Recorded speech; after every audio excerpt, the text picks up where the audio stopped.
Hello, this video is for Finance 420 Risk Management for Assignment 1 for Monte Carlo simulation. What you see in front of you here is the template that's available on D2L. This is the starting point. The next step is to go to Yahoo Finance to collect some data. So let's go there. And I want to use IBM data. So here at IBM, we click on historical data. And we want to get 5 years, so we go to the time period here, and we choose 5 years, and you see now it's 2012 to 2017. We say done. But we have to click on apply. If we don't click on apply, we won't get all the data. So we've clicked on apply, and now we download the data, and we see it pop up in a CSV file, and here it comes. Let me just open this up by double-clicking on the partition. But it's in the reverse order that I want it, so I'm just going to briefly go to data and sort, date. Now I want to reverse this. I want to go from newest to oldest. So now it's reversed the data here. Now copy it, and let's return to our template and put it in cell A1 and paste it. And that's our data in the right structure. Next, though, delete columns F and G. Highlight them and then delete them. This is necessary because in these formulas I refer to this setup here. If you leave those two columns in, it's going to mess up all these formulas, so you have to delete those two columns. So here now, so what have we got? We've got the historical returns for IBM for the past 5 years. What I show here in the first column is I calculate the daily return based upon these closing stock price here. And where basically I just take, and the formula is here, so basically it's P1 minus P0 divided by P0, you recall from third year finance. So let's repeat that for every day. So I put my cursor over the little square box and I double click, and it fills in all the rest. So that's good. So let's go down here and just check to make sure that our data is okay. And what we actually have is, well, let's clear this. And we have the last row is 1257, which implies that we've got 1,256 usable returns because we have one row. So 1257 minus 1 is 1256. In the next column, I generate a random number between 1 and 1256. So I've got 1256 usable returns.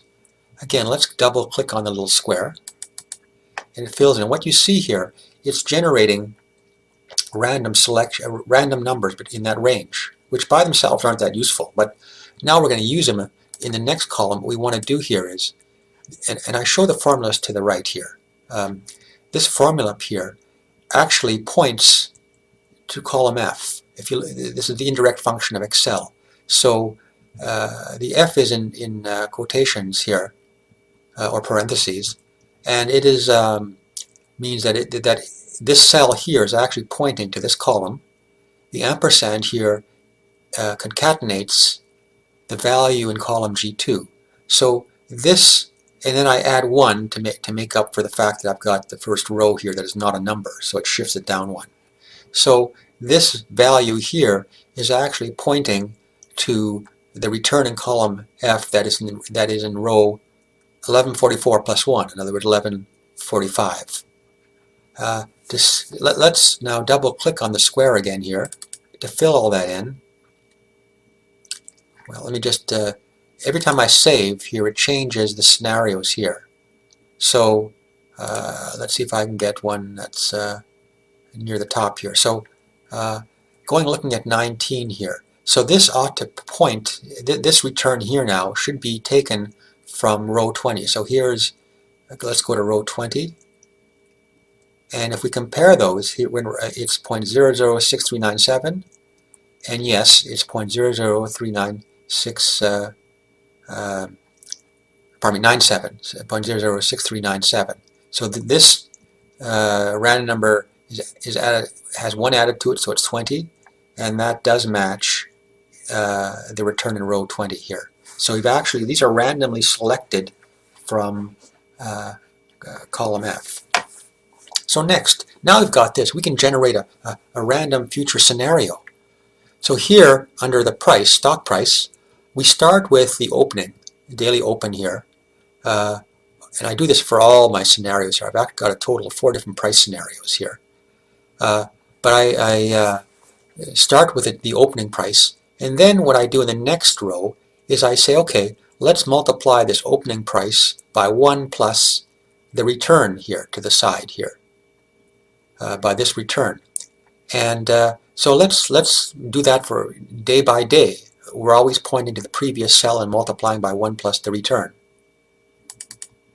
So you can see now there's a random kind of walk in the share price here, which is different than the actual.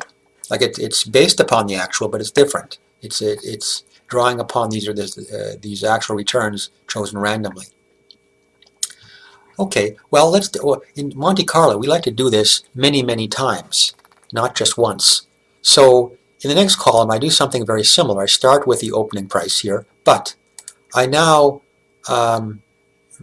put together what I've done in across these 3 columns. I put them into one expression here. So now what this does, it points to the starting price here and says 1 plus, but now it actually, using the indirect function, selects random selects from column F here to give me a different return. And I, of course, increment it by 1 to move it down here. So let me double click to see what happens here. So now I've got a random scenario which does the same thing as in the first price column, but it's different. These are, if you look at them, these are all different values now. So and I've done this across twice more. So let's double click, and what you see is these are all now different. All 4 scenarios they're all picking from column F, but they're doing it randomly. Finally, I average across these 4 scenarios here. I just go to the left. I average from column I to column L. And let me just fill that in too. Okay, so what have I got? Let's plot these 4 scenarios here by highlighting these columns, going to Insert, going to Line Plot, and then just choosing.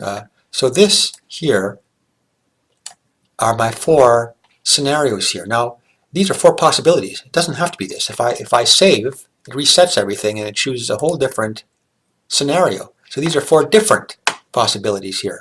Now in Monte Carlo, you do this at least 1,000 times, up to 10,000, to get a full range of possibilities. For this exercise, because that would be a really big spreadsheet, we're going to limit you to 10.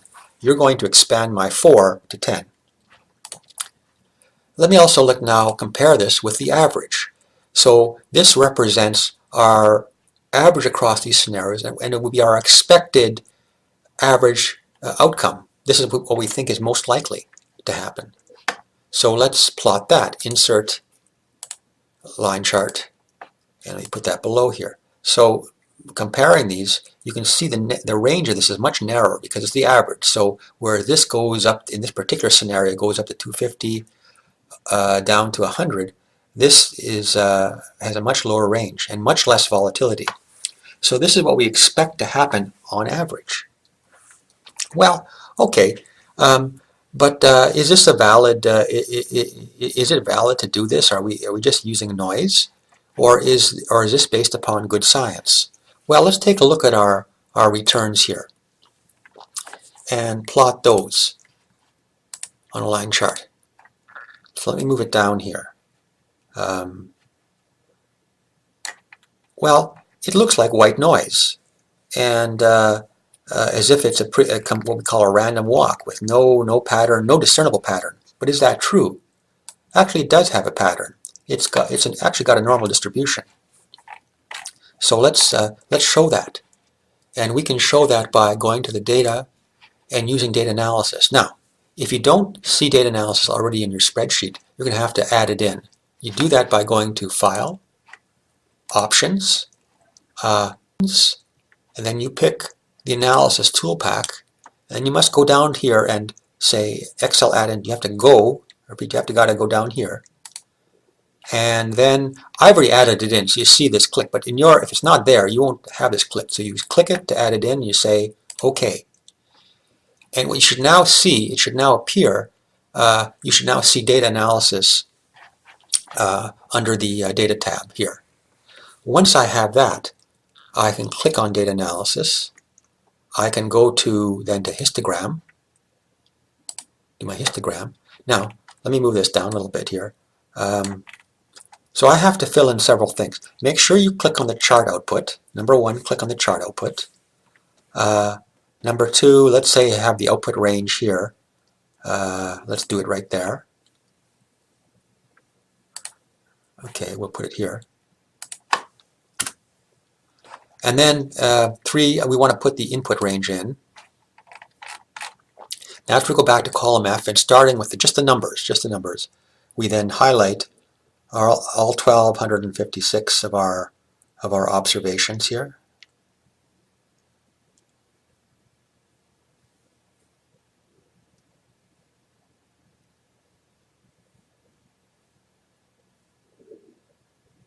All right, well, so enter.